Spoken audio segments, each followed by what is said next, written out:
Escucha. El río no duerme. El Nilo avanza como una vena inmensa sobre la piel del desierto, cargando limo, secretos, coronas rotas, promesas de dioses y restos de reyes. Sus aguas no solo riegan la tierra, también arrastran memoria.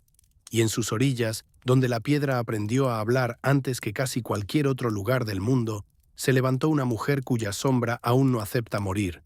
Su nombre fue Cleopatra. Pero no la Cleopatra simple, la de los cuadros fáciles, la del gesto insinuante, la de la leyenda reducida al perfume y al escándalo. No, esa imagen fue fabricada por enemigos con buena pluma y mejor propaganda.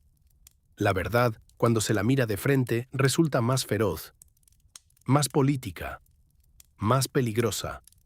Cleopatra no fue solo una reina, fue la última faraona real de un mundo que se deshacía entre los dedos.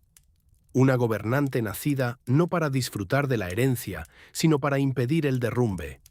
Y ese derrumbe ya había comenzado mucho antes de que ella respirara por vez primera. Egipto, para entonces, no era ya el amo indiscutido del horizonte. Seguía siendo rico, deslumbrante, indispensable. Era el granero que podía calmar el hambre de pueblos enteros. Era una caja de tesoros abierta al sol. Era la llave del comercio entre costas y mares. Pero también era un reino fatigado, endeudado, manipulado, espiado por una potencia que no conocía el límite. Roma. Esa fue la cuna de Cleopatra. No una cuna de paz, sino de urgencia. Su sangre, además, no era egipcia. Ahí empieza una de las grandes ironías de su historia. La última faraona descendía de conquistadores griegos. Su linaje venía de los hombres que siguieron a Alejandro, el conquistador que incendió mapas con solo mirarlos. Cuando Alejandro murió y dejó tras de sí un imperio demasiado grande para una sola tumba, uno de sus generales tomó Egipto como quien toma una joya del centro de una corona. Ese hombre fue Ptolomeo, fundador de la dinastía que siglos más tarde daría a luz a Cleopatra. Así nació una rareza histórica, una casa real griega reinando como faraones sobre la tierra de Ra, de Isis y de Osiris. Gobernaban con ropajes egipcios, pero pensaban en griego. Rezaban como reyes del Nilo, pero discutían como herederos de Macedonia. Y en el centro de esa mezcla imposible brillaba Alejandría, la ciudad más fascinante del mar interior, un puerto que parecía soñar despierto, un faro que desafiaba a la noche, una biblioteca donde el saber del mundo respiraba entre rollos, tinta y polvo. Allí creció Cleopatra, pero no confundamos brillo con salud. La dinastía que la precedió llevaba largo tiempo pudriéndose por dentro. Lo que había sido una casa de fundadores se volvió un nido de intrigas, celos, venenos y bodas entre hermanos. La obsesión por mantener pura la sangre terminó por envenenar la mente y el gobierno.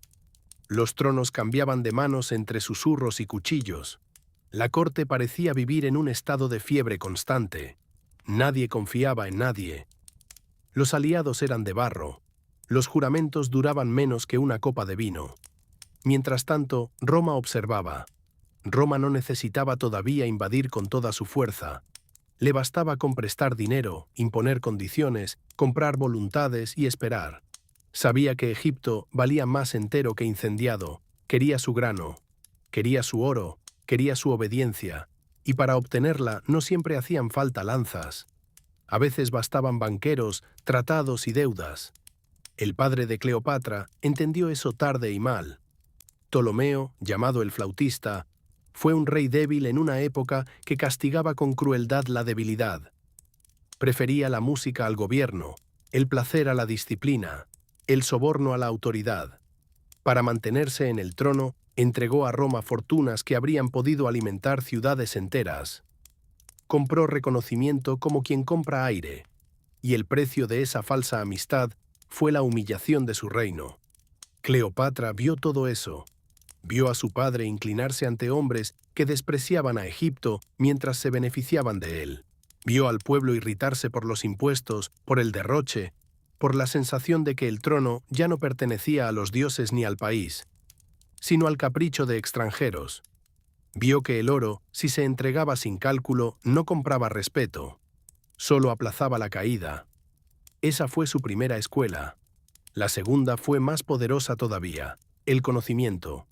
A diferencia de muchos de su casa, Cleopatra no se conformó con heredar un nombre. Quiso merecer el poder antes de tocarlo. Aprendió lenguas. Aprendió a hablar con sacerdotes, con mercaderes, con enviados de otras tierras. Donde sus antepasados se habían mantenido separados del pueblo, ella entendió el valor de acercarse. Aprendió el idioma de Egipto, y ese gesto, que podría parecer pequeño, fue revolucionario. Durante generaciones, sus mayores habían reinado sobre el país sin hablar de verdad con él. Ella rompió esa distancia. Se educó con hambre. Leía mientras otros festejaban. Estudiaba mientras la corte calculaba alianzas de dormitorio. Se formó entre historia, geografía, religión, finanzas y estrategia. Comprendió pronto que un reino no se salva solo con ceremonias. Se salva con cuentas claras, cosechas seguras, rutas abiertas y una lectura precisa del miedo ajeno. Esa fue la verdadera joya de Cleopatra. No una cara, no una pose, no una leyenda de alcoba. Su mente. Sabía que Egipto no podía vencer a Roma por fuerza. No tenía legiones suficientes, no tenía margen para una guerra frontal. Por eso apostó por lo único que podía ponerla a la altura de monstruos políticos: la inteligencia, la lectura exacta del momento, la audacia para hacer lo impensado, la calma para esperar, la rapidez para morder. Cuando por fin le llegó la hora, el reino que recibió era hermoso por fuera y frágil por dentro. Una corona brillante colocada sobre una grieta. Y aún así, la tomó. No porque creyera que sería fácil, no porque ignorara el peligro, sino porque entendió que si ella no intentaba sostener aquel mundo, nadie más lo haría. Cleopatra no deseaba únicamente reinar. Deseaba impedir que Egipto se convirtiera en una simple cuenta dentro del libro de Roma. Y ese sueño, desde el inicio, estuvo rodeado de enemigos, porque la muerte de su padre no abrió un camino, abrió una trampa.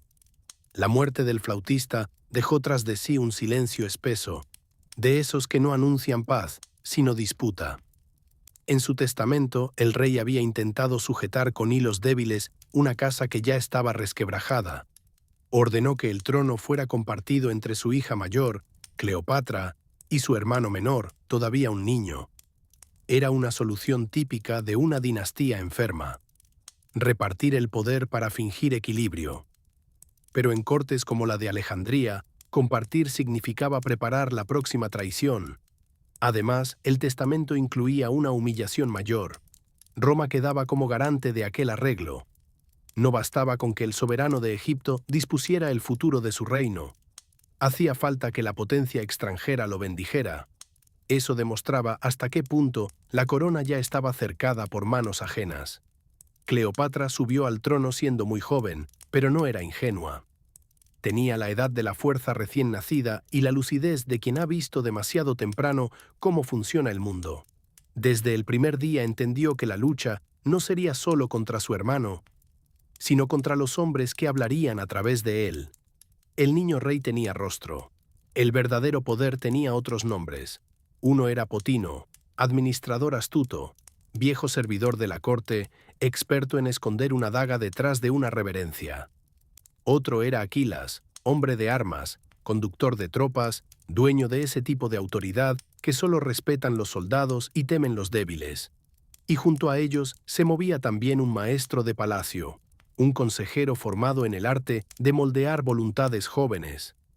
Entre los tres sostenían la figura del muchacho y tejían una red para inmovilizar a Cleopatra. Pero Cleopatra no había sido educada para hacer de estatua. Muy pronto comenzó a gobernar por cuenta propia. Firmó decretos, tomó decisiones. Hizo sentir que la reina no sería un adorno ceremonial, sino una presencia real. Eso bastó para convertirla en amenaza. En una corte acostumbrada a reyes blandos o dependientes, una mujer decidida, culta y capaz de hablar con sacerdotes, mercaderes y embajadores sin pedir permiso, resultaba insoportable. Las tensiones crecieron con rapidez. Los rivales de Cleopatra difundieron la idea de que ella quería absorber todo el poder, apartar al joven rey y romper la voluntad de su padre. La acusaban de orgullo, de insolencia, de querer mandar sin freno. pero en el fondo su verdadero crimen era otro. Quería gobernar de verdad, y quienes se alimentaban del caos no podían permitirlo. Alejandría comenzó a dividirse en facciones.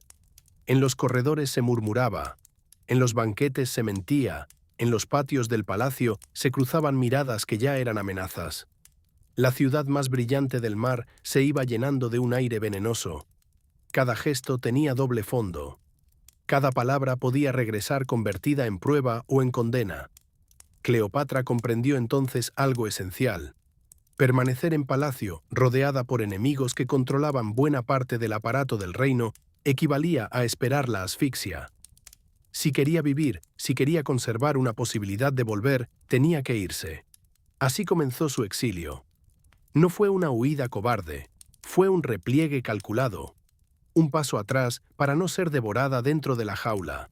Salió de Alejandría y marchó hacia Oriente, hacia los límites donde el poder del palacio se debilitaba y comenzaban las tierras donde aún se podían comprar lealtades, pactar alianzas y levantar una fuerza nueva. Allí, lejos de los mármoles y de la ceremonia, Cleopatra cambió de piel. La reina criada entre libros y debates se convirtió también en jefa de campaña. Aprendió a moverse en terreno áspero, a hablar con tribus, a medir el valor de los jefes fronterizos, a escuchar no solo discursos, sino necesidades concretas. Su don para los idiomas dejó de ser brillo intelectual y se volvió herramienta viva. Hablaba de forma directa con quienes podían ayudarla. Eso causaba impresión. Donde otros enviaban intérpretes y desplegaban superioridad, ella ofrecía presencia. Ganó apoyos entre pueblos que no se sentían deudores de la corte alejandrina. Hizo promesas de comercio estable, de seguridad en las rutas, de acuerdos menos arrogantes que los de sus antepasados. Con paciencia reunió mercenarios, recursos, fidelidades prudentes. No levantó un gran ejército destinado a conquistar el mundo. Levantó una fuerza precisa, móvil, suficiente para recuperar el trono si el momento se abría. Y ese momento parecía acercarse. Desde la frontera, Cleopatra observaba Egipto como quien estudia una presa y un hogar al mismo tiempo. Sabía que la camarilla de su hermano creía haberla expulsado del juego. Ese error la favorecía. Mientras en Alejandría se repartían la victoria antes de tiempo, ella entrenaba a sus hombres, contaba provisiones, afinaba contactos, preparaba el regreso. El exilio la endureció. Ya no era solo la heredera brillante formada en la gran ciudad. Ahora conocía el polvo de los caminos, la fragilidad de las promesas militares, el valor real del tiempo. Había dejado atrás la comodidad de una reina y había descubierto la resistencia de una superviviente. Eso la hizo más peligrosa. Cuando por fin llevó su fuerza a la frontera oriental de Egipto, quedó claro que la guerra civil era inminente. Dos hijos de una misma casa, dos proyectos de poder, dos Egiptos posibles iban a enfrentarse. De un lado, la camarilla que manejaba al niño y administraba la decadencia. Del otro, una mujer dispuesta a jugarse todo por restaurar el mando. Pero en ese instante exacto, cuando parecía que la historia del reino iba a resolverse con sangre de familia, un terremoto mayor sacudió el tablero. Roma llegó a la costa, no en forma de conquista ordenada, sino como tormenta arrastrada por su propia guerra interna. La república más feroz del mundo se desgarraba a sí misma. Dos nombres dominaban aquel choque: César y Pompeyo, antiguos aliados, ahora enemigos irreconciliables. Su guerra había hecho temblar provincias enteras, y tras una derrota aplastante, Pompeyo huyó buscando refugio. ¿Y a dónde podía correr un hombre así, cargado de prestigio, derrotado pero aún peligroso? A Egipto. Creía que la vieja deuda del padre de Cleopatra le abriría las puertas. Suponía que el reino que tanto había pagado por apoyo romano no le negaría cobijo. Pero Potino, que gobernaba en la sombra con la lógica del oportunista sin honor, vio otra salida. Si César venía detrás de Pompeyo, entregar al fugitivo podía parecer una muestra de lealtad al vencedor. Así tomó una decisión infame. Pompeyo fue asesinado al tocar tierra. Lo mataron antes de que pudiera asentarse, antes de convertirse en huésped, antes de representar una carga visible. Su cabeza fue separada del cuerpo y guardada como un regalo para César, una ofrenda monstruosa presentada como gesto diplomático. Pero Potino calculó mal el efecto de su propia crueldad. Cuando César llegó y recibió aquel trofeo, no vio una muestra de utilidad, vio un acto indigno, vio un reino inestable, brutal en su servilismo, capaz de asesinar a un romano ilustre con tal de congraciarse con el nuevo dueño del mundo. Lo que debía asegurar la simpatía del conquistador despertó su desprecio, y al mismo tiempo abrió una puerta inmensa para Cleopatra. Porque César no podía ignorar ya los asuntos de Egipto. Tenía que entrar, juzgar, imponer orden, resolver deudas y controlar el suministro de grano. La guerra civil egipcia dejó de ser un asunto de palacio. El destino de la reina exiliada quedó de pronto ligado al hombre más formidable de su tiempo. Cleopatra entendió con una claridad feroz que la batalla había cambiado de escala. Ya no se trataba primero de derrotar a su hermano. Se trataba de llegar hasta César antes de que sus enemigos hablaran por ella. Y para lograrlo, tendría que hacer algo que nadie olvidaría. Cleopatra estaba a poca distancia de Alejandría cuando comprendió que toda su estrategia debía girar de golpe. Su ejército, reunido con paciencia en el exilio, ya no era la pieza central. El verdadero centro era César. Quien lograra inclinar su juicio no solo ganaría una disputa de familia, ganaría Egipto. Pero la ciudad estaba bajo control enemigo. Potino vigilaba entradas, pasillos, emisarios, rumores. Ninguna visita de la reina sería tolerada. Ningún mensaje suyo llegaría limpio a los oídos del romano. Si Cleopatra quería ver a César, debía burlar no solo guardias, sino una maquinaria entera de vigilancia. Entonces eligió el riesgo. La escena ha sido repetida tantas veces que algunos la confunden con fábula. Sin embargo, detrás de su apariencia teatral se esconde un cálculo exacto. Cleopatra pidió a su servidor más fiel que la ayudara a entrar de forma clandestina en el palacio. Envuelta en una tela gruesa o quizá en un gran tapiz enrollado, fue cargada como si se tratara de un presente para el general romano. La imagen quedó para la historia porque condensaba su esencia: vulnerabilidad usada como arma, espectáculo usado como llave, audacia convertida en política. Cuando el envoltorio fue abierto ante César, de su interior emergió la reina. No era un gesto pensado para el juego amoroso, como luego dirían sus detractores. Era un mensaje. Le estaba diciendo al conquistador: he atravesado el cerco, he puesto mi vida en tus manos, he venido sin ejército ni escolta, solo con mi valor y mi causa. Quien hace eso no es una figura menor. Es alguien que cree en su propio derecho y conoce el precio del instante. César, hombre que admiraba la osadía por encima de casi todo, no pudo ignorarlo.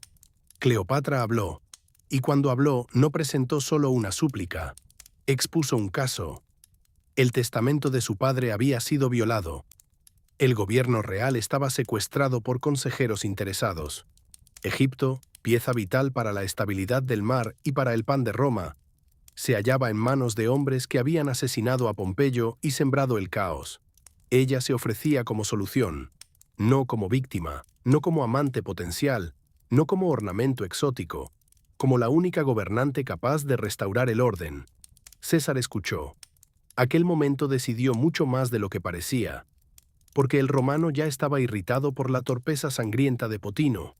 Ya veía a Egipto como un problema que debía ser corregido. Cleopatra le dio una alternativa concreta y brillante. En lugar de un reino dominado por intrigantes, podía apoyarse en una reina inteligente, capaz, agradecida y perfectamente consciente de lo que Roma necesitaba. La reacción del otro bando fue inmediata. Potino comprendió que lo que había intentado impedir ya había sucedido. Cleopatra había logrado entrar en el centro del poder y hablar sin intermediarios. Desde ese instante, la tensión dejó de ser conspiración y se convirtió en guerra abierta. El grupo del joven rey movilizó tropas. Aquilas reunió un gran contingente. Las calles de Alejandría, acostumbradas al bullicio del comercio y de los sabios, se prepararon para un combate feroz. Así comenzó la guerra alejandrina. César quedó prácticamente sitiado en el sector palaciego junto con Cleopatra, y una fuerza romana demasiado pequeña para dominar una ciudad tan inquieta y hostil. La situación era grave. el general más célebre del mundo, vencedor de campañas inmensas, podía quedar atrapado en una joya costera por una crisis dinástica que, apenas unos días antes, parecía menor. El palacio se volvió fortaleza. Los puertos se volvieron objetivo. Los barrios, laberintos de muerte. Alejandría ardía. Fue durante ese asedio cuando ocurrió una de las heridas más tristes de la memoria antigua. Para impedir que la flota enemiga cayera sobre él, César ordenó quemar naves en el puerto. El fuego se extendió. El viento hizo el resto. Las llamas alcanzaron depósitos y sectores vinculados al inmenso mundo de la biblioteca. Tal vez no toda la gran institución fue destruida entonces, como luego dirían algunas voces, pero sí se perdió una parte preciosa del saber acumulado. Rollos, copias, textos, trabajo de generaciones. Mientras hombres luchaban por un trono, el conocimiento era devorado por el humo. Esa imagen basta para resumir una época. Cleopatra, encerrada junto a César, veía cómo su ciudad se convertía en escenario de una lucha feroz, donde cada decisión costaba sangre y memoria. Potino seguía conspirando, incluso dentro del cerco. Pretendía jugar a dos bandas, sembrar trampas, ganar tiempo. Pero César no había llegado tan lejos para dejarse morder por un eunuco cortesano. Cuando descubrió la traición, lo hizo ejecutar. El cerebro político del bando rival cayó. Sin embargo, la guerra siguió, porque el mando militar permanecía firme y el odio ya había prendido demasiado hondo. La ciudad resistía. Los romanos sufrían. Hubo días en que la suerte pareció inclinarse contra César. Hubo momentos en que la derrota no era una figura literaria, sino una posibilidad tangible. Para salvarse, debió pedir ayuda y esperar refuerzos desde otras regiones. Fue una espera tensa, áspera, casi insoportable. Cleopatra observó, aprendió y resistió. No hay que imaginarla como una presencia pasiva en aquella crisis. Su valor mayor no consistía en blandir una espada, sino en no quebrarse cuando todo el tablero temblaba. Había apostado su destino a una alianza con el hombre más poderoso del mundo. Si él caía, ella caía con él. Si sobrevivía, ambos saldrían transformados. Al final, los refuerzos llegaron. Entonces César pasó del encierro a la ofensiva. La guerra se desplazó hacia el desenlace. En el combate final, las fuerzas del joven rey fueron derrotadas. El muchacho, arrastrado por una tragedia que otros habían escrito para él, intentó escapar. La tradición cuenta que al huir en una embarcación, el peso de su armadura lo arrastró al fondo del río. El Nilo, padre de cosechas y protector de imperios, se convirtió en su tumba. Con su muerte, el conflicto dinástico terminó. Cleopatra había recuperado el trono, pero no lo había hecho por la fuerza de sus mercenarios de frontera. Lo había hecho gracias a la jugada más audaz de su vida: conquistar primero la mente de César. Por eso su victoria fue brillante y amarga al mismo tiempo. Había vencido a sus enemigos, sí, pero el precio era evidente. Egipto quedaba más atado que nunca al arbitrio romano. La reina se salvaba. El reino seguía en pie. Sin embargo, el árbitro último del poder ya no era solo el faraón, ni la corte, ni el sacerdocio. Era Roma. Aún así, Cleopatra no pensaba vivir como marioneta. Con el trono asegurado, su tarea cambió. Debía demostrar que no era un accidente favorecido por el deseo de un conquistador, sino una soberana capaz de recomponer un reino exhausto. Compartió el trono, de forma nominal, con otro hermano menor, una figura decorativa que no podía disputarle el mando real. Por primera vez, el poder efectivo descansaba en sus manos. Y esas manos sabían contar. La reina se lanzó a restaurar la economía. Detuvo el desgaste de la moneda, mejoró la confianza del comercio, revisó el flujo de impuestos, buscó sanear lo que años de derroche y servidumbre habían podrido. Comprendía algo esencial: quien domina el grano y el metal, domina el tiempo. Sin finanzas sólidas no hay ejército, no hay aliados, no hay autonomía posible. También miró al Nilo como una gobernante verdadera. Entendía que el río no era símbolo, sino sistema. Si se medía bien, si se gestionaban canales y ritmos de inundación, el reino respiraba. Si se descuidaba, el hambre llegaba. Allí donde muchos reyes de su casa habían vivido de rentas y apariencias, Cleopatra trabajó como administradora. Quería devolver eficacia a la imagen del trono, y lo consiguió. Eso fascinó a César. Lo que comenzó como una alianza nacida de la necesidad se volvió también un vínculo de admiración. César no encontró solo a una reina bella o audaz, encontró a alguien capaz de pensar en cosechas, puertos, moneda, religión, estabilidad y propaganda al mismo tiempo. A su lado, Cleopatra dejó de ser una protegida. Se volvió una interlocutora. Entonces llegó la siguiente etapa, más íntima, más peligrosa, más decisiva. El viaje por el Nilo. Cuando la guerra en Alejandría terminó y la sangre comenzó a secarse sobre la piedra, César no partió de inmediato. Permaneció en Egipto durante un tiempo sorprendente para un hombre cuyo nombre ya pesaba sobre medio mundo. Ese retraso, que luego tantos interpretaron como simple abandono al placer, tuvo un sentido más hondo. César quería ver con sus propios ojos lo que estaba protegiendo, y Cleopatra quería mostrarle mucho más que paisajes. Así comenzó el viaje por el Nilo. La barcaza real avanzó hacia el sur, deslizándose por el río sagrado como un templo flotante. Para la mirada superficial, aquella travesía fue un lujo, un descanso, una celebración íntima entre dos figuras poderosas. Pero para Cleopatra era también una gira política de una precisión admirable. No llevaba a César solo a contemplar la belleza de Egipto. Lo conducía por el cuerpo vivo de su reino. Le mostraba templos antiguos, centros de culto, regiones fértiles, rutas de abastecimiento, mecanismos de riego, riqueza agrícola, puertos menores, núcleos de poder sacerdotal. Le estaba enseñando la lógica profunda del país. Le estaba demostrando que Egipto no era un capricho oriental, sino una máquina delicada y valiosa. Y esa máquina solo podía seguir funcionando con una soberana que la comprendiera desde dentro. Cada jornada del viaje tenía una doble capa. La exterior era esplendor, la interior era persuasión. Cleopatra dominaba ese arte.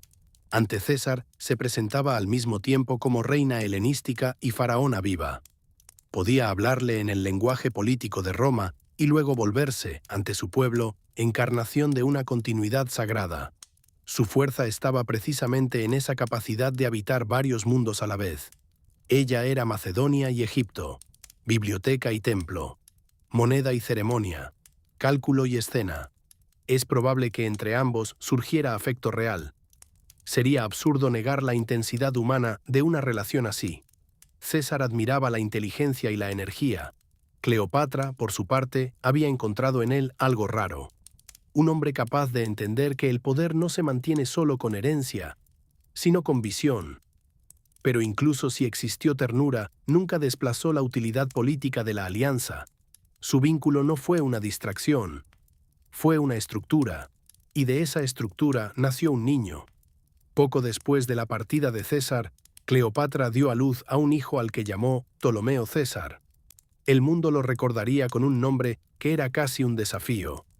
Cesarión, pequeño César. Aquel nacimiento alteró el aire político tanto en Egipto como en Roma. La reina no dudó en afirmar que el padre era Julio César. No lo insinuó, lo proclamó. La importancia de ese gesto no puede exagerarse. En Roma, César estaba casado. La ley romana no reconocía como legítimo el hijo tenido con una reina extranjera fuera del matrimonio. Cesarión, por tanto, no tenía lugar en la legalidad romana. Pero la política no vive solo de leyes, también vive de símbolos, y un niño que unía la sangre de los Ptolomeos con la del hombre más poderoso de Occidente era un símbolo inmenso. Para Cleopatra, el niño era más que un heredero. Era una garantía, una prolongación viva de su alianza.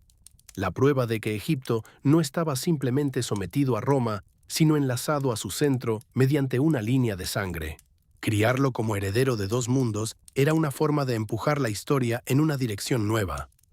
César, por su parte, nunca hizo en Roma un reconocimiento oficial que le provocara una crisis abierta. Pero tampoco negó con claridad la paternidad.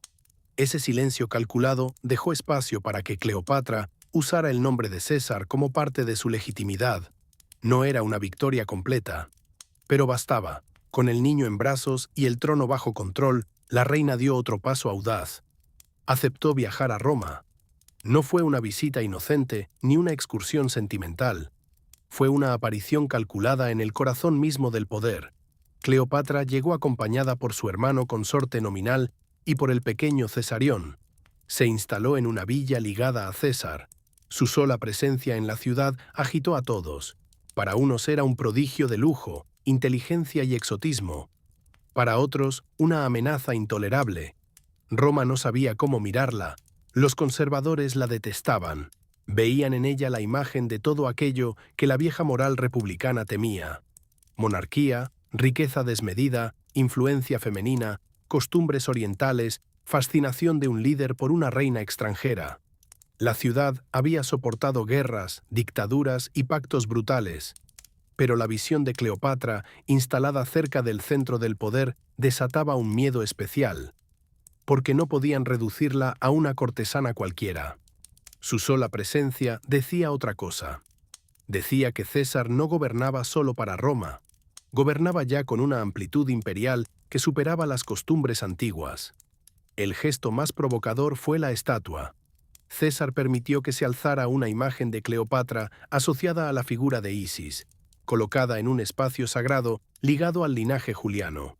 Aquello era dinamita simbólica.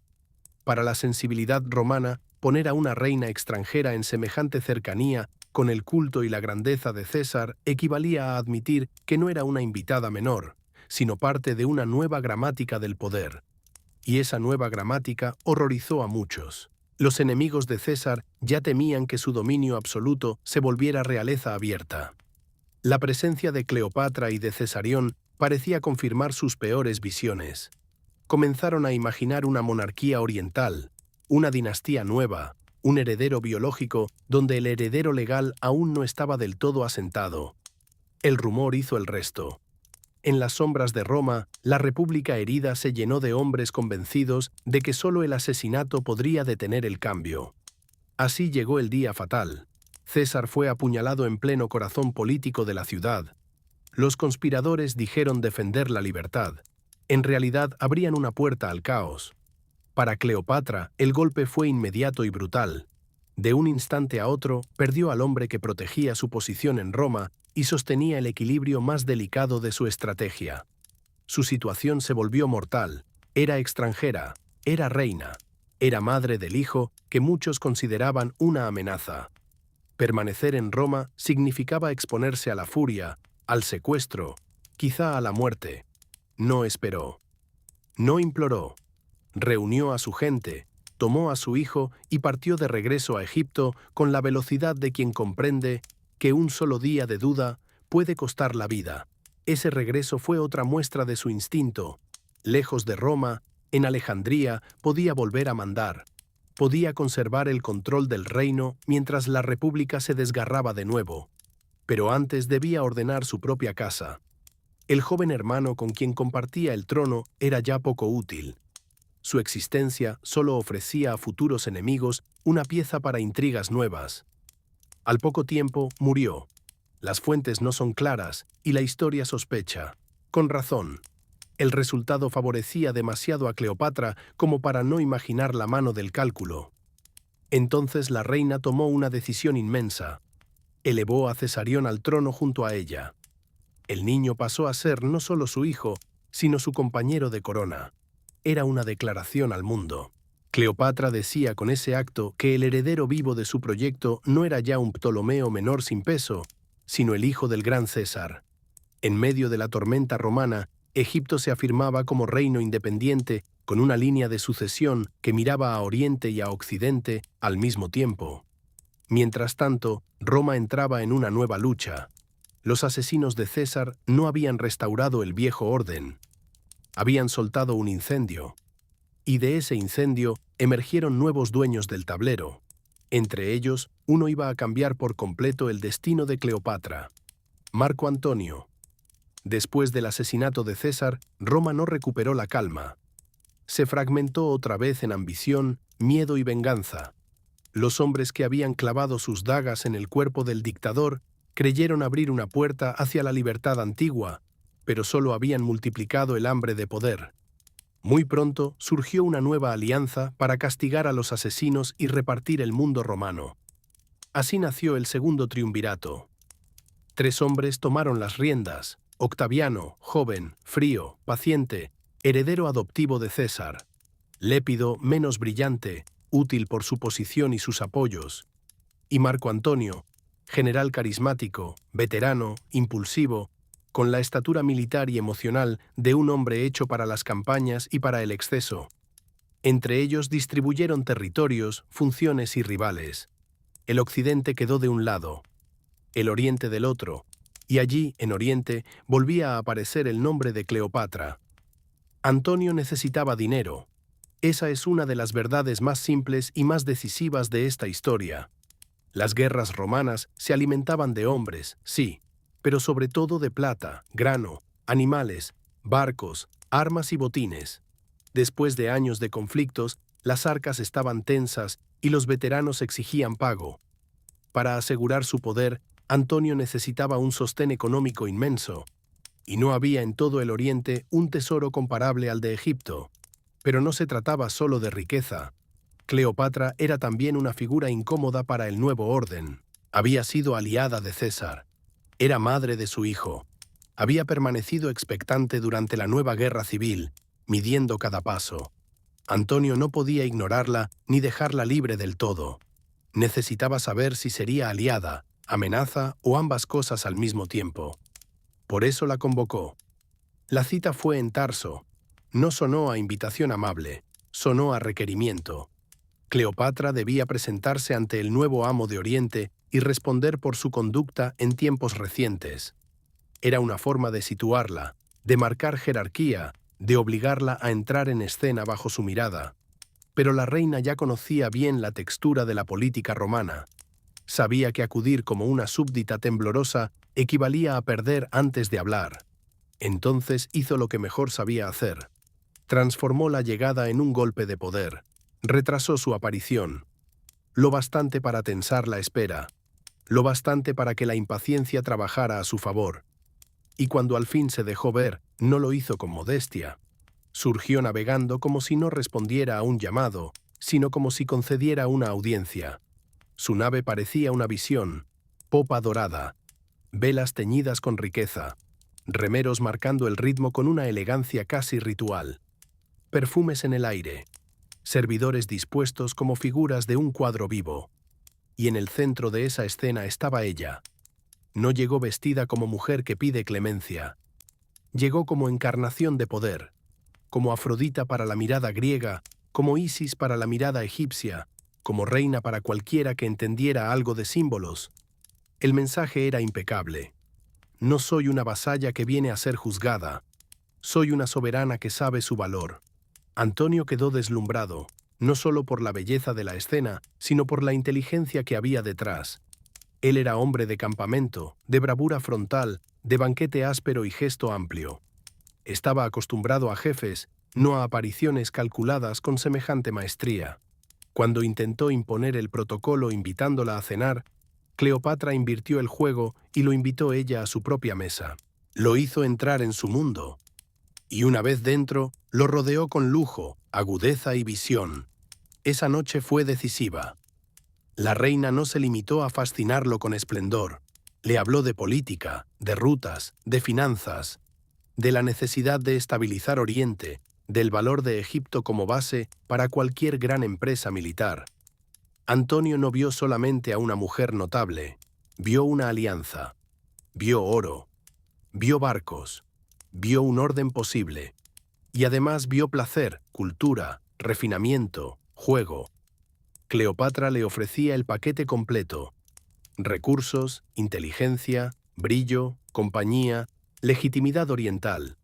Así comenzó una unión que luego sería envuelta en lenguaje de pasión fatal, pero que nació sobre una base terriblemente práctica.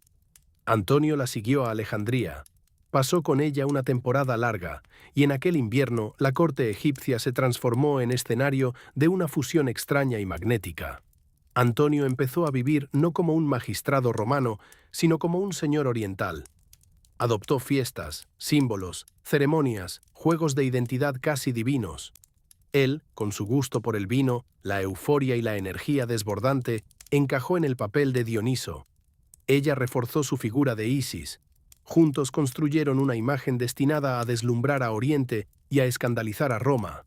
No era frivolidad vacía, era propaganda viva. Con esos gestos, la pareja afirmaba que el centro político del mundo oriental podía latir fuera de Italia, que Alejandría no era solo una ciudad rica, sino una corte capaz de rivalizar con cualquier capital, que el idioma del poder no tenía por qué seguir siendo exclusivamente romano. Cada banquete, cada aparición, cada exceso tenía una lectura. Antonio se alejaba de la vieja severidad republicana. Cleopatra lo atraía hacia una idea nueva de soberanía. Al mismo tiempo, ella no olvidaba el plano militar. Los partos seguían siendo el gran desafío en Oriente. Antonio soñaba con campañas que igualaran o superaran las gestas de César. Para eso necesitaba fondos inmensos, abastecimiento seguro, puertos leales y una retaguardia sólida. Egipto podía darle todo eso. Cleopatra lo sabía, por eso no se limitó a entretenerlo. Lo asesoró, lo apoyó, lo convirtió en dependiente de la maquinaria que solo ella controlaba. Durante ese periodo nacieron también hijos de la unión. Primero los gemelos, luego otro niño. Cada nacimiento ampliaba la visión de Cleopatra. Ya no se trataba solo de preservar Egipto. Empezaba a tomar forma un proyecto mayor, una red de tronos orientales sostenidos por una dinastía mezclada con sangre macedonia, egipcia y romana. Un gran arco de poder desde el Nilo hacia las regiones más ricas del este. Antonio, cegado en parte por el deseo, en parte por la ambición, comenzó a entregarle territorios y ventajas. Algunas tierras fueron cedidas, otras administradas, otras ligadas de forma creciente a la influencia de la reina. Lo que para sus partidarios era reorganización estratégica, para sus enemigos sería más tarde prueba de traición. Pero en ese momento, para Cleopatra, significaba algo inmenso. La recuperación de zonas que la casa de los Ptolomeos había perdido tiempo atrás. La reina no solo estaba sobreviviendo, estaba reconstruyendo un imperio. Ese impulso alcanzó su punto más audaz en una ceremonia fastuosa en Alejandría. Ante multitudes y con toda la fuerza del teatro político, Antonio distribuyó títulos y reinos a los hijos que había tenido con Cleopatra. Los presentó como futuros soberanos de territorios inmensos. Y lo más explosivo de todo fue el reconocimiento de Cesarión como hijo verdadero de César y rey de reyes. Aquello era dinamita arrojada al rostro de Roma. Antonio no celebraba ya como un romano obediente a la República. Actuaba como monarca. Repartía dominios como si el Oriente fuese un tablero de su propiedad compartida con la reina de Egipto. Y Cleopatra, sentada en el centro de esa escena, aparecía ya no como aliada secundaria, sino como columna de una nueva arquitectura de poder. Fue una visión brillante, y al mismo tiempo un error de proporciones inmensas, porque al otro lado del mundo romano, Octaviano observaba, y comprendió que por fin tenía en sus manos el relato perfecto para destruirlos a ambos. Octaviano no tenía el carisma desbordante de Antonio ni la grandeza teatral de Cleopatra. Su fuerza era otra, más fría, más moderna. Sabía que antes de vencer en el campo, había que vencer en la mente de la gente. Comprendía el poder del rumor, del símbolo, de la palabra repetida hasta volverse verdad pública. Y cuando Antonio comenzó a vivir como señor de Oriente al lado de Cleopatra, Octaviano encontró el arma perfecta. La propaganda. No presentó el conflicto como una simple disputa entre dos hombres ambiciosos. Eso habría sonado a otra guerra civil, y Roma ya estaba exhausta de matarse a sí misma. No. Octaviano hizo algo mucho más eficaz.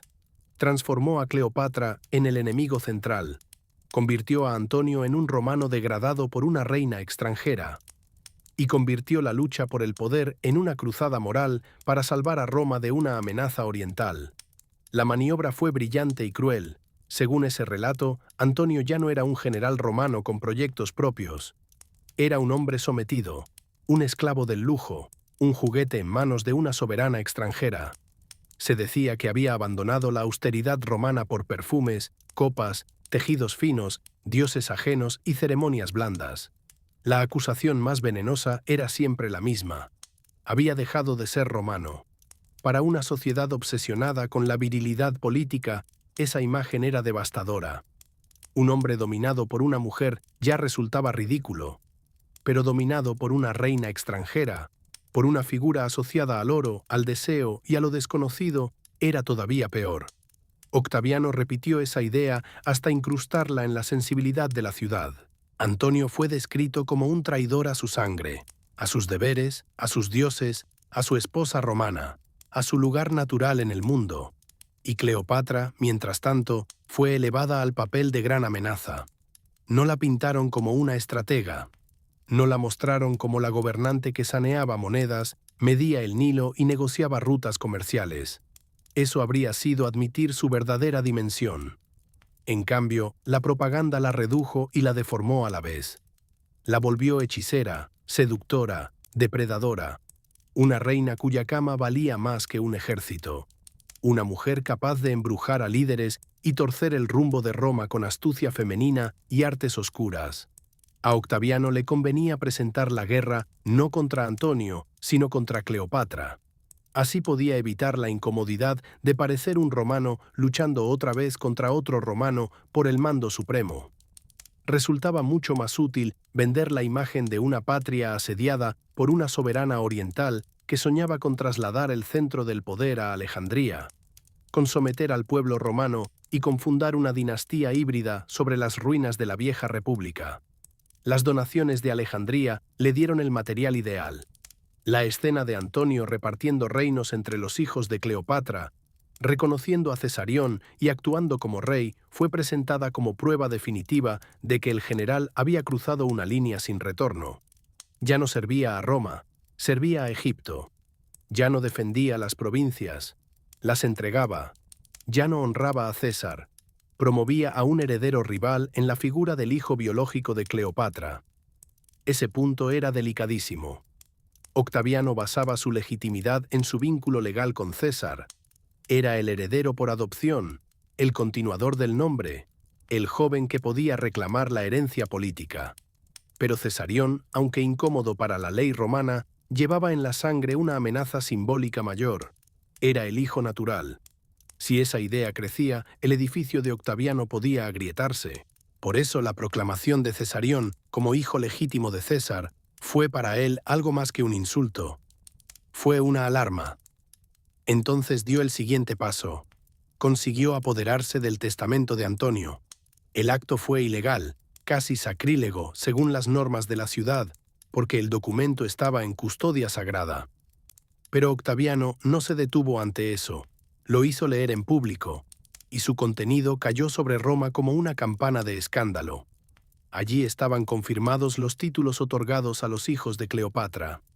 Allí aparecía la reorganización oriental, y sobre todo allí figuraba un deseo que incendió el ánimo de muchos. Antonio quería ser enterrado en Egipto junto a Cleopatra. Ese detalle fue interpretado como la traición absoluta. No bastaba con vivir en Oriente, mandar desde Oriente y amar a una reina oriental. También quería reposar allí para siempre. Para la sensibilidad romana, eso sonaba a renuncia total de la propia identidad. Octaviano aprovechó el estupor con maestría. Ya no costaba presentar a Antonio como un hombre perdido, un romano muerto antes de morir. Con la indignación madura, el Senado fue empujado hacia la guerra. Pero, una vez más, la declaración no apuntó formalmente a Antonio, apuntó a Cleopatra. Así Roma podía contarse a sí misma una historia más noble. No marchaba contra un compatriota ambicioso, sino contra una reina peligrosa que había capturado a uno de sus grandes hombres y amenazaba el futuro del Estado. La opinión pública quedó preparada. Octaviano había ganado la primera gran batalla sin mover todavía la flota principal. Había dominado el relato. Había impuesto los nombres del bien y del mal. De un lado, la defensa de Roma. Del otro, la decadencia oriental. De un lado, la sobriedad del heredero. Del otro, el oro, el vino, el espectáculo y la reina del Nilo. Mientras tanto, Antonio y Cleopatra seguían confiando en su fuerza material. Y no les faltaban recursos, tenían barcos poderosos, tenían hombres, tenían el tesoro de Egipto, tenían todavía la riqueza de Oriente, tenían experiencia militar, tenían la posibilidad de presentar batalla en condiciones serias. Pero hay momentos en la historia en que la derrota comienza mucho antes del choque físico. Y este era uno de ellos. Porque mientras ellos organizaban defensa y estrategia, Octaviano ya había sembrado una idea en millones de cabezas. Destruir a Cleopatra equivalía a salvar a Roma. Ese cambio de percepción fue decisivo. Desde ese instante, toda maniobra de la pareja sería interpretada a través del filtro de la traición y del exceso. Si fortalecían sus posiciones, eran conspiradores. Si celebraban, eran decadentes. Si armaban flotas, eran invasores. Si defendían Oriente, eran enemigos de la patria romana. La propaganda les había quitado el derecho a ser leídos con neutralidad. Aún así, Antonio y Cleopatra no retrocedieron. Concentraron sus fuerzas, prepararon el gran enfrentamiento. El mar iba a decidir lo que la palabra ya había incendiado. En las aguas del oeste griego, bajo un cielo cargado de presagio, dos proyectos del mundo se disponían a medirse. Uno prometía orden romano bajo un solo dueño. El otro soñaba todavía con un Oriente capaz de sostenerse y mandar. El lugar del choque sería una costa que la historia nunca olvidaría. Accio. El golfo aguardaba como una boca inmensa. Allí, en las aguas cercanas a Accio, se reunió la tensión de años enteros. No era solo una guerra entre rivales, era una prueba final para dos formas de imaginar el poder. De un lado, Octaviano y su maquinaria disciplinada, guiada por una voluntad fría que sabía esperar. Del otro, Marco Antonio y Cleopatra, sostenidos por el oro de Egipto, por los recursos de Oriente y por una ambición que todavía se negaba a morir. Las fuerzas eran formidables. Antonio contaba con un enorme ejército terrestre y con una flota compuesta en buena parte por grandes naves, pesadas como fortalezas flotantes. Eran barcos construidos para resistir, embestir, soportar daño y aplastar al enemigo con masa y altura. Sobre el papel parecían monstruos difíciles de quebrar. Cleopatra había aportado recursos, barcos, marinos y buena parte del sustento logístico de aquella empresa. Egipto seguía siendo el corazón económico del proyecto. Enfrente estaba la flota más ligera de Octaviano, dirigida por Agripa, un hombre de mar y cálculo. Su talento consistía en no chocar de frente contra la fuerza bruta si podía desgastarla con movimiento. Sus barcos eran más ágiles, menos imponentes, sí, pero más veloces, más maniobrables, más adecuados para acosar, rodear, cortar y aislar. Mientras Antonio confiaba en el peso, Agripa confiaba en la precisión. Durante semanas, la presión se acumuló. El hambre, la enfermedad, la incertidumbre, los errores de coordinación y la lenta ventaja del enemigo fueron debilitando la posición de Antonio. Aunque disponía de gran número de hombres, no logró usar esa superioridad con claridad. Parte de sus tropas esperaba en tierra. Parte de sus mandos dudaba. La moral se iba erosionando bajo el efecto combinado del desgaste real y del relato fatal que Octaviano había sembrado. Entonces llegó el día decisivo. Las naves entraron en combate. El mar se llenó de órdenes, golpes de remo, metales, fuego y espuma. La batalla no tuvo la limpieza de una maniobra perfecta. Fue confusa, densa, rota en fragmentos de ruido y humo. Las pesadas galeras de Antonio intentaban sostener la línea y hacer valer su tamaño. Las naves de Agripa las hostigaban con movilidad, evitando quedar atrapadas en un choque frontal ventajoso para el enemigo. Y en medio de ese caos ocurrió el hecho que mancharía para siempre la memoria de Cleopatra. En un momento crítico, la flota egipcia rompió formación y se retiró hacia mar abierto. Esa imagen quedó grabada como una herida. La reina abandonando la lucha, las velas alejándose, Antonio observando. Luego, él mismo, dejando su puesto para seguirla. Es difícil exagerar el impacto de ese gesto. En plena batalla, el mando desaparecía. Y con el mando se derrumbaba la voluntad de resistir de quienes seguían luchando. ¿Fue cobardía? Esa es la versión que triunfó, porque era la versión útil para Octaviano. Según esa lectura, Cleopatra se asustó ante el estruendo del combate, decidió salvarse y arrastró a Antonio, una vez más sometido a su capricho. Nada encajaba mejor con la propaganda previa. La reina oriental dominando al general romano hasta en el momento de la ruina. Pero existe otra lectura. Es posible que la retirada formara parte de un plan desesperado. Quizá la idea era abrir una salida para escapar con el tesoro, conservar la flota egipcia y continuar la guerra desde Alejandría, donde todavía había recursos, murallas, tiempo y margen para otra resistencia. Bajo esa hipótesis, la huida de Cleopatra no sería un acto de pánico, sino una maniobra de preservación. El verdadero desastre habría sido que Antonio, en vez de mantener el mando y sostener la batalla con el resto de sus fuerzas, abandonara también el centro de la acción. Sea cual sea la verdad exacta, el resultado fue fatal. Las fuerzas de Antonio quedaron desmoralizadas. La línea se descompuso. La esperanza se hizo agua. Su gran ejército terrestre, que aún podía haber dado pelea en otro escenario, quedó sin dirección moral. Poco después, muchos de esos hombres terminaron rindiéndose o cambiando de bando. Accio no fue solo una derrota militar, fue una implosión de confianza. Cuando Antonio y Cleopatra llegaron a Egipto, traían consigo la vida, pero no ya el mundo que habían intentado construir. Aquel regreso tuvo sabor de ceniza. Alejandría, todavía magnífica a los ojos del extranjero, empezó a sentirse como un palacio levantado sobre arena que cede. Antonio cayó en una especie de abatimiento oscuro. Se aisló. Bebió.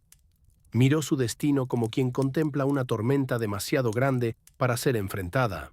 Había perdido la iniciativa, la reputación y buena parte del aura invencible que siempre lo acompañó. Cleopatra, en cambio, no se permitió ese lujo. Ella sabía que una derrota, incluso una tan grave, no autorizaba todavía la inmovilidad. Se puso a trabajar con la energía áspera de quien comprende que cada hora cuenta. Ordenó revisar el tesoro, reforzó posiciones, pensó en rutas de escape, en negociaciones, en salidas para sus hijos. Buscó mantener en pie una fachada de control mientras la amenaza romana se acercaba.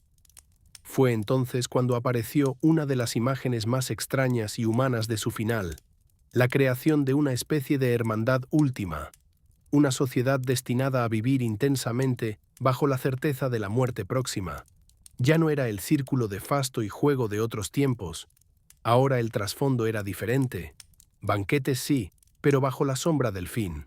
Conversaciones sí, pero acompañadas por la pregunta del modo de morir.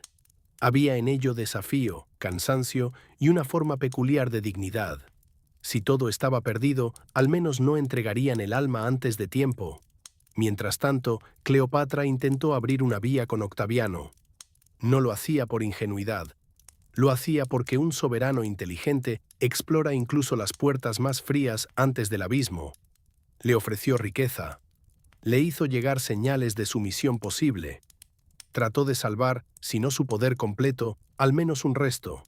Quizá gobernar en nombre de sus hijos.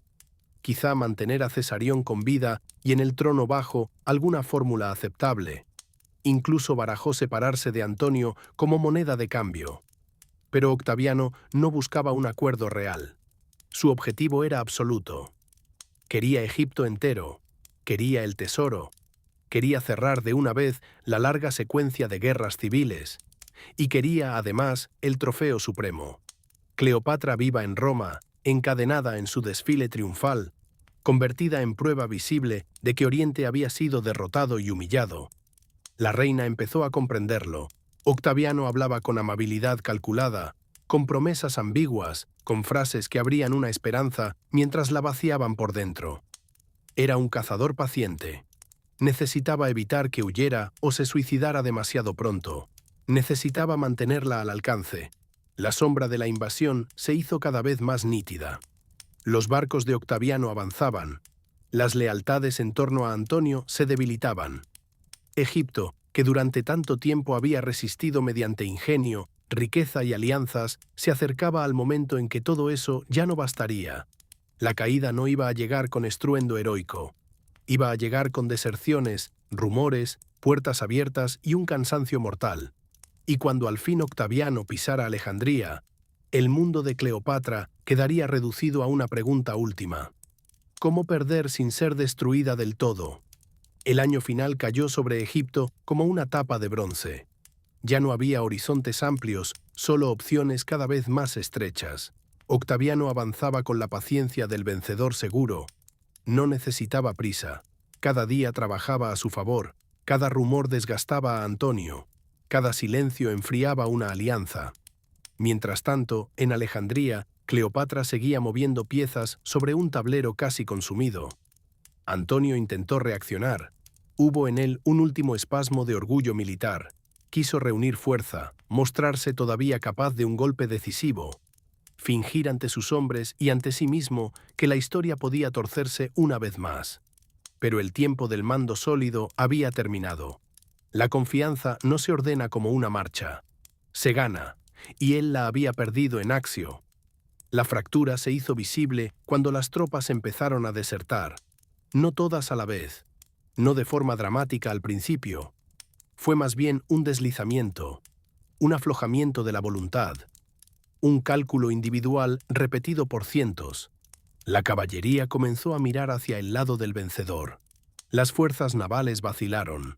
Los mercenarios que sirven mientras el pago y la esperanza se mantienen empezaron a entender que en la ciudad asediada quedaba cada vez menos de ambas cosas.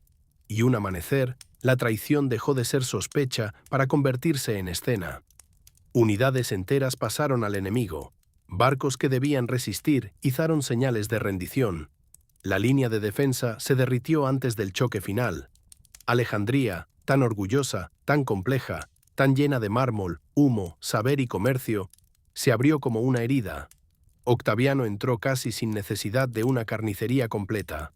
Había ganado destruyendo la voluntad antes que los muros. Para Antonio, aquello fue el fin. Lo que había sido un general adorado por sus soldados quedó reducido a un hombre rodeado de ruinas interiores. Entonces recibió una noticia que lo quebró del todo: el rumor de que Cleopatra había muerto. Tal vez fue un error, tal vez una confusión, tal vez una maniobra. Lo cierto es que Antonio lo creyó, y al creerlo sintió que ya no quedaba nada por sostener. Decidió morir. El gesto mismo tuvo algo de tragedia antigua. No cayó en combate al frente de sus hombres, ni fue ejecutado por enemigos. Se hirió con su propia espada, buscando un final que preservara algo del honor perdido. Pero la muerte no obedeció de inmediato. La herida fue terrible, aunque no instantánea. Mientras agonizaba, supo que Cleopatra seguía viva, resguardada en un mausoleo donde había hecho llevar tesoros y provisiones, como si preparara a la vez refugio, tumba y fortaleza. Entonces lo llevaron hasta ella. La escena parece salida de un teatro escrito por la noche misma. Antonio, herido de muerte, alzado con esfuerzo, elevado hasta el recinto donde la reina esperaba sin abrir del todo por miedo a los soldados romanos. Cuerdas, cuerpos agotados, mármol, aliento entrecortado. Y finalmente el general cayendo en brazos de Cleopatra. Allí murió. No en la gloria romana, no en un campamento, no en el Senado que lo había conocido poderoso. Murió junto a la mujer con la que había intentado levantar un mundo alterno. Con Antonio fuera del tablero, solo quedaba ella. Octaviano lo sabía. Sus hombres se movieron con rapidez hacia el mausoleo. No iban con orden de asesinarla, iban a asegurarla. Cleopatra valía más viva que muerta para la liturgia de la victoria. El vencedor quería exhibirla en Roma, quería el espectáculo completo. La reina del Nilo derrotada, encadenada, rebajada ante la multitud. Ningún botín simbólico podía superar ese. Cleopatra, sin embargo, seguía midiendo. Aceptó entrevistarse con Octaviano. Fue un encuentro cargado de tensión, uno de esos momentos donde dos inteligencias de naturaleza muy distinta se observan como animales que ya se conocen el veneno. La reina apareció arreglada con esmero, no como cautiva vencida, sino como soberana que se niega a abandonar su forma. Oro, joyas, compostura. Hasta en la derrota quería imponer un lenguaje. Intentó negociar, apeló al recuerdo de César, mostró dolor, ofreció sumisión en formas veladas, hizo uso de todo lo que aún conservaba. su talento verbal, su sensibilidad para la escena, su capacidad de mezclar fragilidad aparente con voluntad intacta. No buscaba únicamente salvarse, buscaba salvar a sus hijos, quizá a Cesarión, quizá una parcela del reino, quizá una salida menos cruel. Pero Octaviano era distinto de César y de Antonio. No se dejó arrastrar por el calor del encuentro. No se entregó al brillo del momento. Respondió con cortesía seca, con frases vagas, con promesas sin hueso. Le habló de confianza y piedad sin comprometerse a nada concreto. Era un lenguaje calculado para inmovilizar. No quería que la reina desesperara demasiado pronto, pero tampoco quería darle una sola certeza que pudiera fortalecerla. Cleopatra entendió. Con una lucidez casi feroz, leyó detrás de sus palabras. Comprendió que no sería aliada. No sería regente. No sería la madre tolerada de un heredero menor. Sería trofeo. La guardarían viva para el desfile. La arrastrarían por las calles de Roma en una procesión de victoria. Y después, probablemente, la muerte o una humillación peor que la muerte. Para una mujer que se había concebido a sí misma como faraona y como figura sagrada, eso era insoportable. No era orgullo vacío, era la destrucción completa de su narrativa, de su rango, de la idea misma de soberanía. Si aceptaba ese destino, Octaviano no solo vencería políticamente, también escribiría el final a su gusto. La transformaría en objeto, en imagen domesticada, en ejemplo de derrota. Entonces Cleopatra tomó su decisión. La preparación fue silenciosa. Pidió permiso para rendir homenajes. Ordenó asuntos finales. Hizo mover discretamente lo necesario. Las versiones sobre el método exacto de su muerte se multiplicarían después como ramas de un árbol oscuro.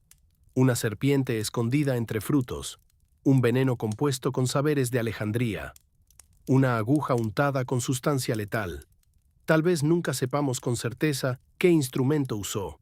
Lo importante es que el acto fue suyo. No murió por desesperación simple. Murió para impedir el triunfo completo del enemigo. Ese es el centro del gesto. Su suicidio fue político. El último acto de gobierno sobre sí misma. Escapó del único papel que Octaviano le reservaba. Le negó la escena final. Le robó el trofeo. Y en ese robo residió una victoria mínima, feroz, inolvidable. Cuando los romanos irrumpieron, la encontraron sin vida, vestida con dignidad, acompañada por sus sirvientas moribundas. Ya fuera del alcance del vencedor, Octaviano, que había ganado el mundo, no pudo evitar esa pérdida. La reina había elegido el instante, y al hacerlo, convirtió su muerte en leyenda antes de que Roma pudiera convertirla en espectáculo. Sin embargo, aún faltaba una crueldad más, porque mientras Cleopatra sellaba su final, la mayor amenaza simbólica para Octaviano seguía respirando. Cesarión. La muerte de Cleopatra no cerró de inmediato el problema político de Egipto, solo cambió su forma. Octaviano había derrotado a Antonio, había ocupado Alejandría y había visto desvanecerse entre sus dedos el trofeo viviente que más deseaba exhibir. Pero mientras un nombre siguiera con vida, la victoria no estaría del todo asegurada. Ese nombre era Cesarión. El joven rey, hijo de Cleopatra y de Julio César, según la proclamación de su madre, representaba algo mucho más peligroso que un simple heredero local. Encarnaba una pregunta que Octaviano no podía tolerar. Si César había tenido un hijo natural, ¿qué lugar ocupaba entonces el heredero adoptivo? ¿Qué valía la legalidad frente a la sangre? En un mundo donde los símbolos podían levantar ejércitos, dejar con vida a Cesarión era dejar abierta una grieta en el edificio del nuevo poder. Cleopatra lo había entendido antes de morir. Por eso intentó ponerlo a salvo, enviarlo lejos, preservarlo del brazo romano mientras todavía quedaba una rendija para la huida. Tal vez soñó con un retorno futuro. Tal vez solo quiso salvarlo de la matanza inmediata. Pero el destino del muchacho quedó en manos inestables. Fue traicionado o engañado o devuelto bajo promesas falsas. Sea cual fuere el detalle exacto, lo cierto es que volvió a quedar al alcance de Octaviano. Y Octaviano no dudó. Sus consejeros entendían tan bien como él el problema que representaba. Había ya demasiados nombres vinculados a César, demasiadas memorias agitadas por décadas de guerra, demasiados veteranos acostumbrados a jurar fidelidades personales. Un hijo biológico podía volverse bandera. Podía ser usado por descontentos, por nostálgicos, por enemigos de la nueva paz que Octaviano prometía imponer. La decisión fue brutal y lógica al mismo tiempo. Cesarión fue ejecutado. Con su muerte desapareció el último heredero directo del proyecto que Cleopatra había imaginado como unión de dos mundos. Moría también la posibilidad de que Egipto siguiera reclamando un sitio excepcional a través de esa sangre compartida. Octaviano cortó de raíz cualquier brote de legitimidad rival. No podía permitirse otro César en el horizonte. Los otros hijos de Cleopatra, los nacidos de su unión con Antonio, corrieron una suerte distinta. No representaban el mismo peligro. Eran valiosos como piezas dinásticas menores, pero no amenazaban el núcleo del poder de Octaviano del mismo modo. Fueron llevados a Roma y criados bajo vigilancia, integrados a la lógica del vencedor. La historia, una vez más, eligió quién debía vivir y quién debía desaparecer. Entonces llegó la transformación definitiva. Egipto dejó de ser reino, no en apariencia inmediata de piedra derribada y templos destruidos, sino en estructura profunda. Octaviano no lo trató como una provincia más, gobernada de forma ordinaria por los grandes hombres del Senado. Hizo algo mucho más revelador. Se reservó Egipto como posesión personal. Lo convirtió en una fuente de riqueza directamente unida a su figura. Sabía bien lo que ese territorio significaba: grano para alimentar a Roma, oro para sostener legiones, puerto clave entre mundos, prestigio antiguo y una fertilidad capaz de financiar imperios. Por eso impidió que cualquier senador poderoso se moviera allí con libertad.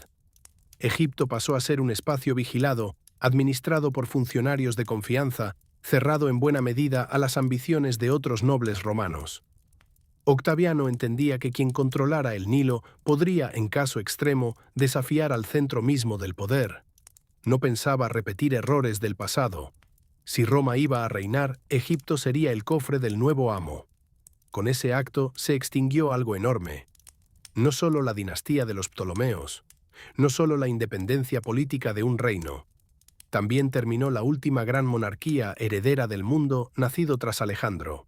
El largo ciclo helenístico, con sus mezclas, sus cortes, sus bibliotecas, sus reinos disputados entre herederos de conquistadores, encontró en la muerte de Cleopatra y en la anexión de Egipto uno de sus cierres más contundentes. Comenzaba otra era. Octaviano, pronto llamado Augusto, podía presentarse como pacificador. Había vencido a los enemigos internos y externos. Había cerrado la secuencia de guerras civiles. Había absorbido la riqueza más brillante del Mediterráneo oriental. Había convertido la derrota de una reina en fundamento de una nueva estabilidad. La República, en apariencia, seguía respirando. Pero en realidad estaban haciendo otra cosa: un poder personal de escala imperial. Y sin embargo, aunque Octaviano ganó la tierra, Cleopatra ganó otra clase de permanencia, porque sus enemigos no pudieron reducirla al olvido. Tuvieron que deformarla, atacarla, convertirla en figura monstruosa o seductora, precisamente porque no podían aceptar la magnitud real de lo que había sido. Una reina mediocre habría desaparecido en una nota breve. Cleopatra no. Cleopatra obligó a Roma a inventar una leyenda para domesticar el miedo que inspiraba. Ese es uno de los signos más claros de su estatura. Ella había heredado un reino exhausto, endeudado, dependiente, cercado por una potencia insaciable. Y aún así, logró sostenerlo durante años. Reformó su economía. Fortaleció la moneda. Usó el Nilo como recurso político y no solo como símbolo. Habló con su pueblo en una lengua que sus antecesores habían despreciado. Entendió el valor del rito, del espectáculo y de la administración concreta. Convirtió su corte en centro de inteligencia diplomática. Hizo de Egipto un actor indispensable en la gran política del Mediterráneo. Eso no es poca cosa. También cometió errores. Desde luego, apostó demasiado por alianzas personales con gigantes romanos. Confió en que podía negociar con una máquina de poder que ya no admitía pares verdaderos. Subestimó, quizá, la naturaleza despiadada de Octaviano. Permitió que la visión oriental que compartía con Antonio se expresara de forma tan visible que facilitó la propaganda enemiga. En su intento de construir un gran bloque de poder alterno, ofreció a Roma la imagen exacta que sus adversarios necesitaban demonizar. Pero incluso esos errores nacen de una ambición inmensa. No pensó en pequeño. No quiso simplemente sobrevivir un año más. Quiso rehacer el tablero. Quiso mantener a Egipto no como cliente obediente, sino como centro de una esfera propia. Quiso dar a sus hijos un mundo y no una capitulación. Ese tamaño de proyecto explica la violencia con la que fue combatida. Octaviano necesitaba borrar no solo a la reina, sino también su posibilidad. Por eso, la derrota de Cleopatra fue tan completa en lo material y tan incompleta en la memoria. El reino desapareció. La mujer quedó. Quedó como pregunta. Quedó como mito. Quedó como espejo incómodo donde la historia sigue mirando la relación entre poder, género, inteligencia y relato. Y aún falta ver cómo se construyó esa imagen que llegó hasta nosotros, porque Cleopatra no solo vivió una vida extraordinaria, también sufrió una segunda batalla, más larga que todas las guerras, la batalla por su recuerdo. La muerte no silenció a Cleopatra, la transformó, y a veces esa transformación resulta más poderosa que la vida misma. Desde el instante en que Octaviano consolidó su dominio, comenzó también la gran obra de reescritura. Había que explicar al mundo por qué una guerra entre romanos terminó convertida en cruzada contra una reina extranjera. Había que justificar la violencia, la anexión y el nacimiento de un nuevo orden. Para eso hacía falta una historia útil. Roma la escribió. En esa versión, Cleopatra dejó de ser estratega para convertirse en tentación. Dejó de ser gobernante para convertirse en hechizo. Dejó de ser arquitecta de alianzas, reformas y proyectos imperiales para ser descrita como una mujer peligrosa cuyo mayor poder residía en el deseo que despertaba. Esa operación no fue accidental, era necesaria. Resultaba menos inquietante para el orgullo romano admitir que Antonio había caído por lujuria que reconocer que había apostado por una alternativa geopolítica seria junto a una reina brillante. Así nació la Cleopatra de la propaganda. No la administradora del Nilo, sino la seductora fatal. No la políglota educada, sino la reina sensual. No la soberana que restauró moneda y autoridad, sino la amante que enredó a dos grandes romanos. Se le atribuyeron sortilegios, artes oscuras, manipulaciones de alcoba y un magnetismo casi sobrenatural. Era una forma de vaciar de legitimidad su inteligencia, porque aceptar esa inteligencia implicaba admitir algo más difícil para el orden patriarcal de la época, que una mujer extranjera había estado a punto de alterar el destino del Mediterráneo no con caricias, sino con estrategia. Los autores posteriores heredaron mucho de esa deformación. Quienes escribieron sobre ella lo hicieron bajo la sombra del imperio ya fundado por Augusto. Es decir, escribieron en un mundo donde la narrativa vencedora llevaba tiempo sedimentándose. Incluso cuando intentaron ser más justos, incluso cuando reconocieron su voz, su ingenio o su grandeza escénica, ya estaban mirando a Cleopatra a través de un cristal teñido por la propaganda de sus enemigos. Y sin embargo, ni siquiera esa maquinaria logró aplastarla del todo, porque había en su figura algo demasiado grande para quedar reducido a caricatura. Su imagen siguió fascinando. Poetas, dramaturgos, pintores y narradores la rescataron una y otra vez. Cada época la reinventó según sus propias obsesiones, a veces como amante trágica, a veces como reina orgullosa, a veces como símbolo de lujo y ruina, a veces como mujer peligrosa para el orden masculino, y a veces, por fin, como una mente política de primer rango. En el teatro, su figura ganó espesor emocional. Se la vio sufrir, amar, dudar, manipular, desafiar, elegir. En la imaginación artística se volvió más compleja que en la simple difamación romana. Podía ser contradictoria, tempestuosa, teatral, feroz, tierna, devastadora. Esa riqueza de matices la salvó del encierro en una sola máscara. Porque Cleopatra no cabe en una sola forma. Demasiadas cosas ocurrieron en ella al mismo tiempo. Más tarde, el gran espectáculo moderno reforzó otra capa. El cine la cubrió de oro, delineó sus ojos, exageró palacios, la envolvió en músicas y decorados inmensos. El mundo amó esa Cleopatra deslumbrante, y no sin razón. Hay algo en su figura que pide magnificencia, pero esa magnificencia visual a menudo volvió a desplazar lo más importante. Detrás del brillo seguía estando la estadista.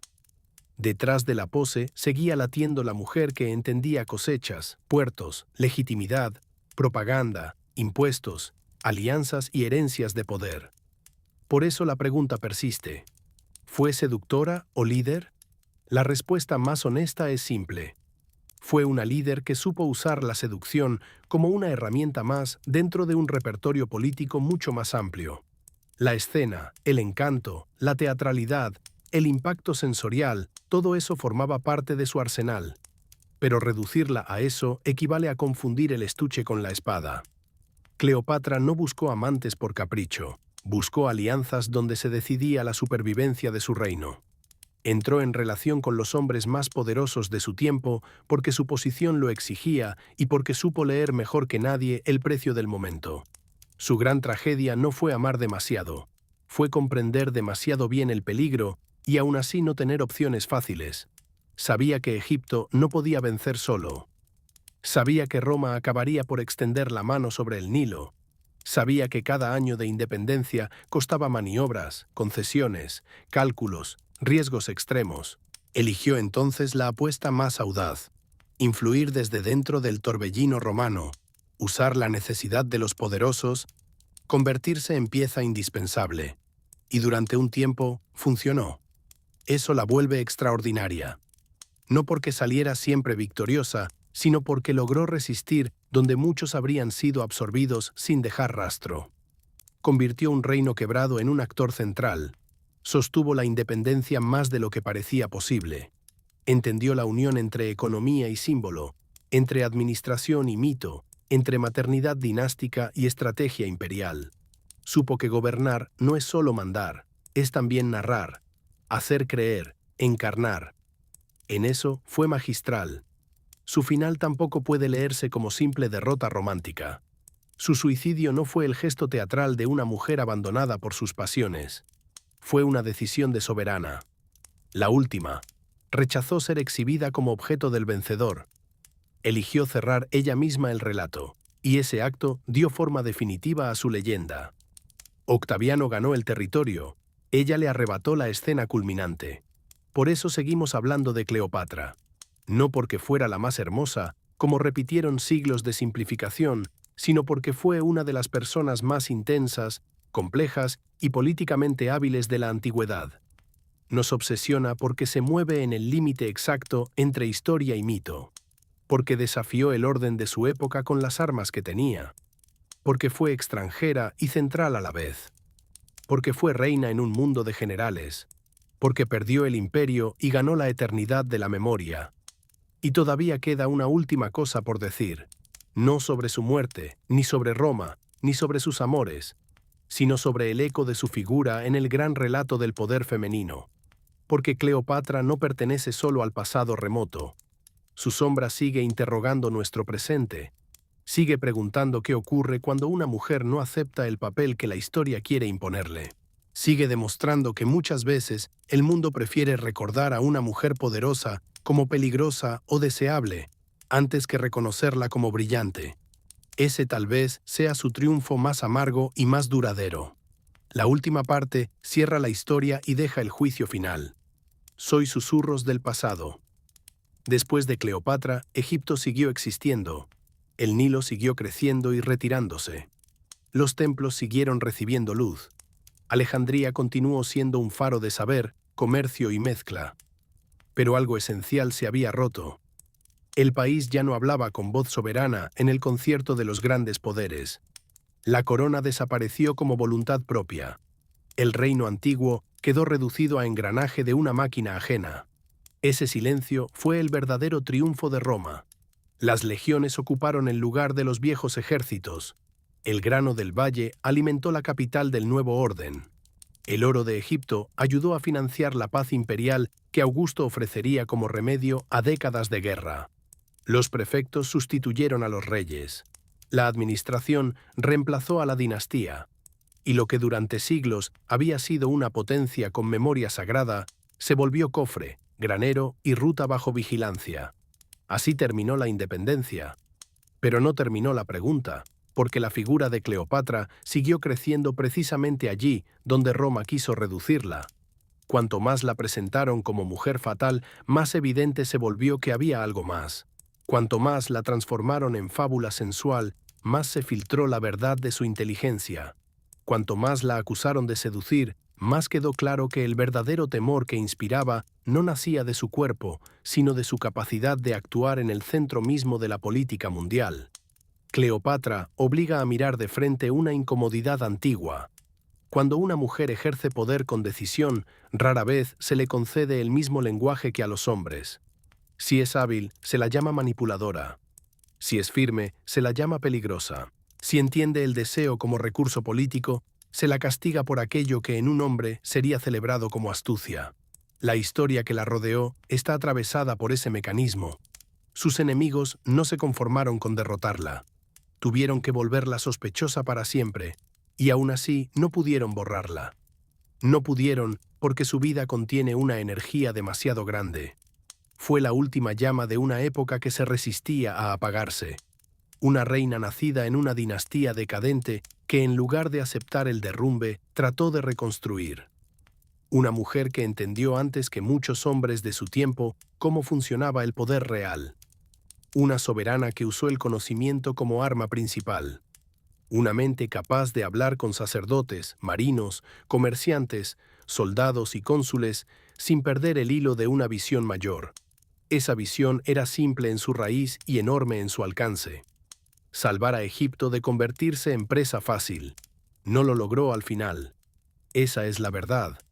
Roma era ya una fuerza demasiado vasta, demasiado hambrienta, demasiado determinada a no compartir.